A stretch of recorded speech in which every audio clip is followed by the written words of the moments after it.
जी बिस्मिल्लाहिर्रहमानिर्रहीम। अस्सलाम वालेकुम।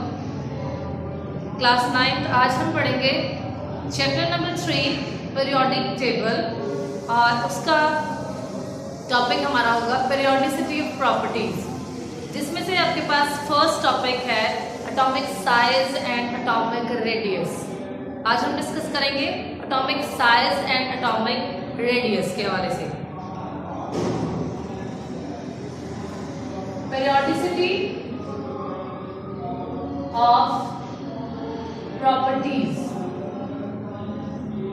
ये नंबर है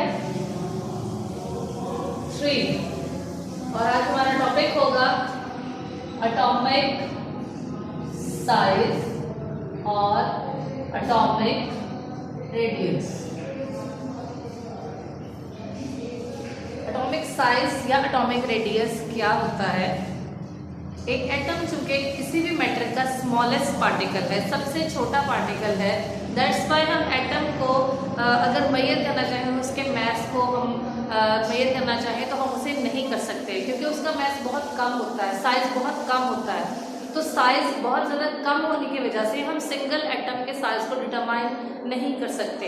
दैट्स वाई इसको स्टडी करने के लिए, किसी भी एटम के साइज को डिस्कस करने के लिए कंसीडर किया गया, या हमने लिया एक एटम की बजाय 2 कंबाइंड एटम्स को। ठीक है, हम एज जनरली हम कंसीडर करते हैं कि एटम जो होता है वो एक स्फेरिकल शेप में होता है, यानी कि वो राउंड सर्कल शेप में होता है। स्फेरिकल शेप में अगर हम 2 एटम्स को लें बॉन्डेड फॉर्म में, यानी वो एक दूसरे से कंबाइंड है, देन उसके किसी भी सर्कल का रेडियस, यू नो दैट उसके सेंटर से लेकर उसके लास्ट तक उसका जो होता है वो डिस्टेंस होता है, जो रेडियस कहलाता है। ठीक है, तो इसी तरह अगर आप एटॉमिक रेडियस डिस्कस करना चाहें या मेजर करना चाहते हैं तो हम एक न्यूक्लियस से दूसरे न्यूक्लियस तक उसका डिस्टेंस लेते हैं। ठीक है, देन उसे हम हाफ करते हैं। दैट मीन हम राइट कर सकते हैं atomic radius is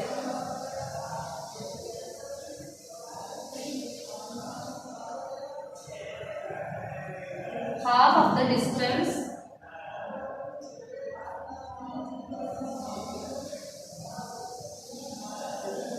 between the nuclei of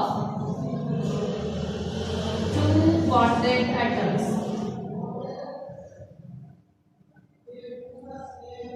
Half of the distance between the nuclei of 2 bonded atom is called atomic radius. That mean हम रेडियस को लेंगे एक न्यूक्लियस से दूसरे न्यूक्लियस तक जितना डिस्टेंस होगा that is called atomic radius, और वो एटॉमिक रेडियस होगा दोनों एटम्स का। लेकिन जब हम इसे हाफ करेंगे तो वो एक एटम का रेडियस बन जाएगा। ठीक है, जैसे हम यहाँ से अगर हाफ कर दें तो वो इसकी वैल्यू बन जाएगी एटॉमिक रेडियस ऑफ 1 एटम की। एग्जाम्पल में हम ऐसे राइट कर सकते हैं, फॉर एग्जाम्पल हमें दी हुई है कार्बन एटम की।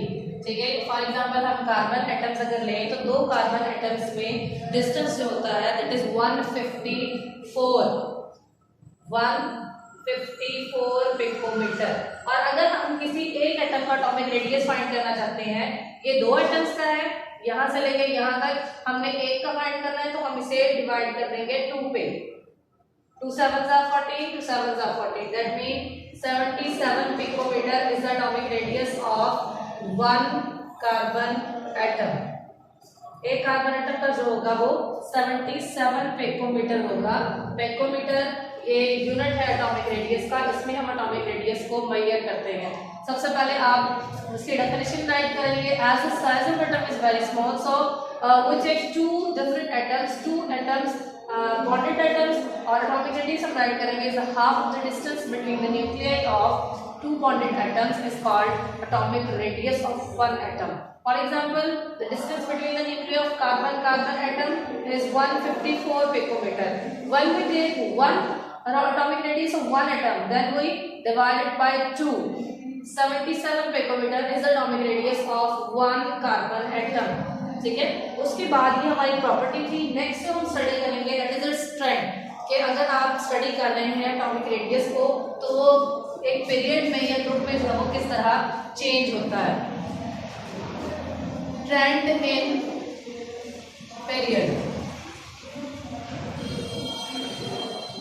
दैट मीन पीरियड्स में एटॉमिक साइज किस तरह इंक्रीज होता है या डिक्रीज होता है। पीरियड में हम स्टडी करते हैं फ्रॉम लेफ्ट टू राइट। जैसे पीरियड नंबर 2 हम देखें, लिथियम, बेरिलियम, बोरॉन, कार्बन, ठीक है। अगर हम इनके साइज को स्टडी करें, अगर हम इसका साइज ड्रॉ करें, then lithium first shell 2 electrons, second shell 1 electron. Beryllium first shell 2 electrons और second shell 2 electrons. Boron first shell 2 electron, second shell 3 electrons. Carbon first shell 2 electron, second shell 4 electrons.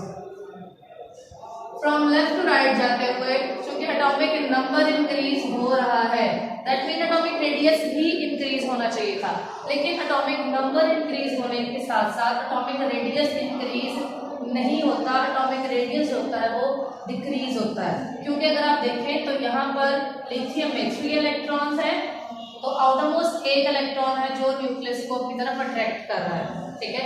इसकी attraction nucleus के साथ 1 electron की है। लेकिन अगर आप next में देखें तो यहाँ पर 2 इलेक्ट्रॉन है वो अट्रैक्ट कर रहे हैं सेंटर में न्यूक्लियस को, जिसकी वजह से उसकी अट्रैक्शन बढ़ जाती है। ग्रिप बढ़ने की वजह से साइज थोड़ा सा श्रिंक हो जाता है, एटम एक दूसरे के शेल्स होते हैं वो श्रिंक हो जाते हैं, पास आ जाते हैं। नेक्स्ट में अगर आप देखें तो 3 इलेक्ट्रॉन जो है वो कर रहे हैं। इसी तरह 3 इलेक्ट्रॉन के अट्रैक्शन की वजह से शेल और ज्यादा जो है वो कम हो जाएगा। नेक्स्ट 4 कर रहे हैं तो इससे साइज और कम होगा। दैट मीन हम राइट कर सकते हैं periods atomic radius decreases from left to right। Atomic radius होता है वो कम होता है फ्रॉम लेफ्ट टू राइट। उसके बाद सेकंड ट्रेंड है जिसका trend in group.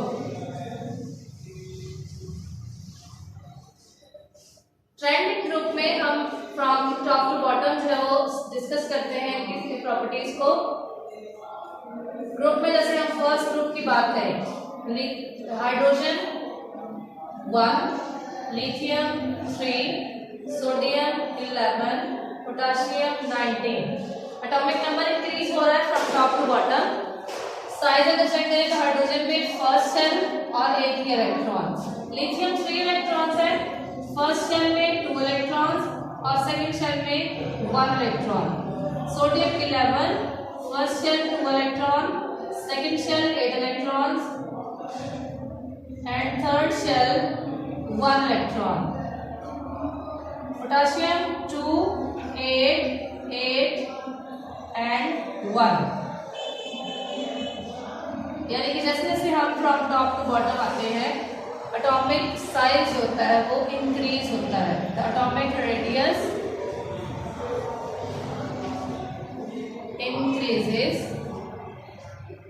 from top to bottom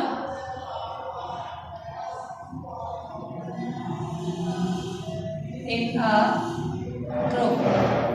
her group में जब एटॉमिक रेडियस को स्टडी करेंगे तो उसका जो है साइज एटम का इंक्रीज होगा फ्रॉम टॉप टू बॉटम, ठीक है। इसके बाद हमारा नेक्स्ट टॉपिक है शील्डिंग इफेक्ट।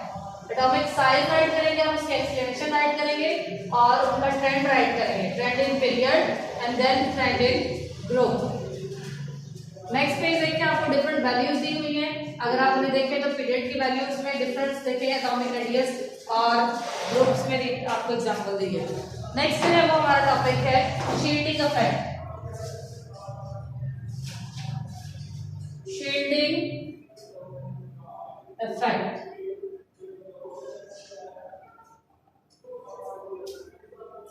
शील्डिंग इफेक्ट क्या लगता है?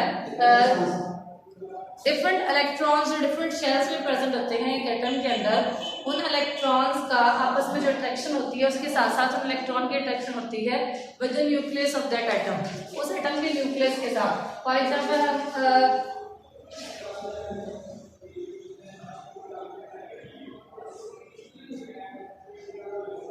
2 electrons, 8 electrons and 1 electron. This is the atom of sodium 11.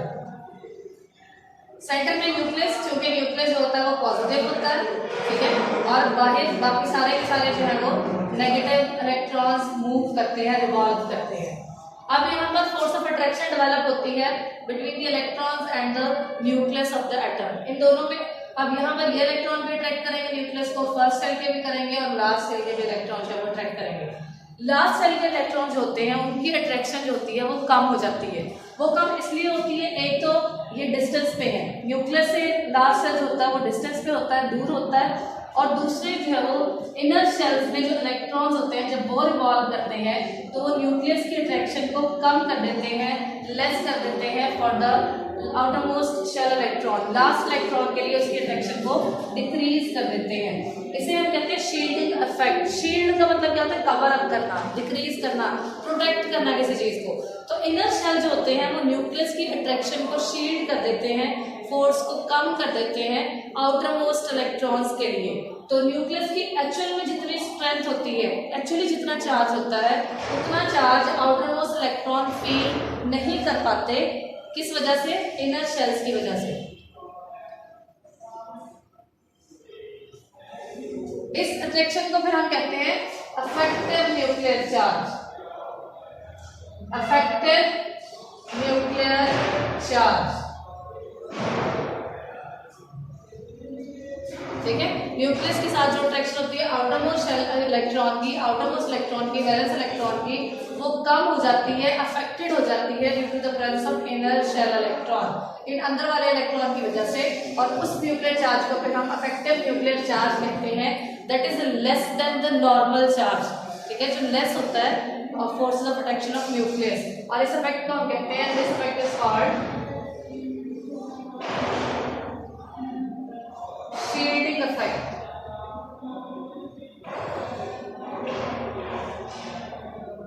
Basically shielding effect एक तो डिस्टेंस की वजह से कि आउटरमोस्ट शेल्स होते हैं वो दूर होते हैं न्यूक्लियस से।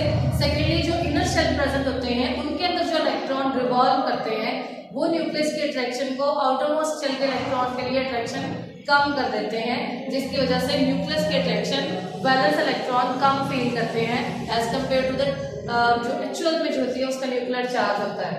इसके बाद नेक्स्ट हम इसका भी ट्रेंड देखेंगे, trend in period and trend in group. Trend in period, period number second में देखिए lithium, beryllium, boron, carbon, nitrogen. Size देखिए तो इनका शेल्स में lithium first shell 2 electron, second shell 1 electron.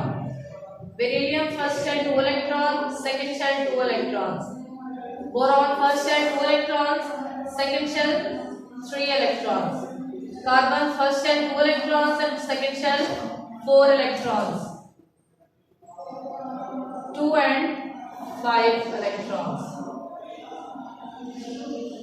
यहाँ पर अगर आप इनर शेल्स को काउंट करें, इनर शेल 1 है, 1 1 1 एंड 1। इनर शेल्स क्योंकि सब में सेम है इसलिए शील्डिंग इफेक्ट भी जो होता है वो सेम होता है पीरियड में, यानी लेफ्ट टू राइट अगर आप इंक्रीज करें डिफरेंट पीरियड्स में भी तो उनमें शील्डिंग इफेक्ट जो होगा वो सेम आएगा, because the number of inner shells are same. Inner shells क्योंकि एक तरह के ये सब में इनर शेल की वजह से ही जो होता है वो शील्डिंग इफेक्ट क्रिएट होता है।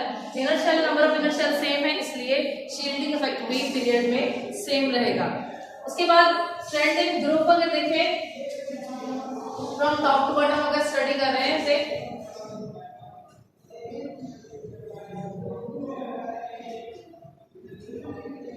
Lithium, sodium, potassium.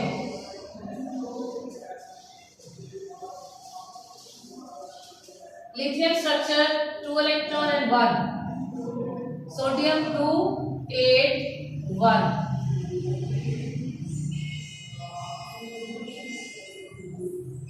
and potassium 2 8 8 and 1। Number of inner shells count करें, लिथियम में number of inner shell 1, sodium में number of inner shells 2, potassium में number of inner shells 3। Because number of inner shells increase हो रहे हैं from top to bottom, इस वजह से शील्डिंग इफेक्ट भी जो होता है वो इंक्रीज होता है in a group from top to bottom. Basically जैसे जैसे शील्डिंग इफेक्ट इंक्रीज होता है, कैटायन फॉर्मेशन भी जो होती है वो ज़्यादा इजी हो जाती है, क्योंकि इलेक्ट्रॉन को रिमूव करना आसान होता है। अब अगर इनर शेल यहाँ पर 1 है और ये सेकंड शेल में 1 इलेक्ट्रॉन है, तो ये न्यूक्लियस से काफ़ी हद तक जो वो करीब है, फिर इसकी अट्रैक्शन न्यूक्लियस से स्ट्रॉन्ग है as compared to this electron.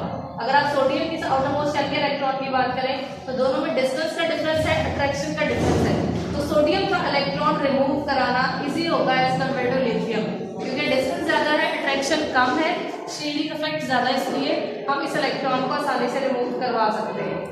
और अगर हम कंपैरिजन करें इन दोनों का, सोडियम और पोटाशियम, तो पोटाशियम का आउटरमोस्ट इलेक्ट्रॉन चूंकि ज़्यादा डिस्टेंस पे है, इनर शेल जो है ज़्यादा है, शील्डिंग इफेक्ट ज़्यादा है, इस वजह से हम इन्हें लेस एनर्जी देके भी रिमूव करवा सकते हैं, अट्रैक्शन चूंकि कम है। दैट मीन अगर हम राइट करेंगे तो पोटाशियम और सोडियम में से दोनों में से आयन फॉर्मेशन किसकी फास्ट होगी, तो पोटाशियम की होगी, क्योंकि इसके शील्डिंग इफेक्ट ज़्यादा है, इलेक्ट्रॉन को रिमूव कराना जो होता है वो इजी होता है। ठीक है, क्लियर है? यहाँ तक हम जो है वो फर्स्ट करेंगे। Thank you. बंद हो गया।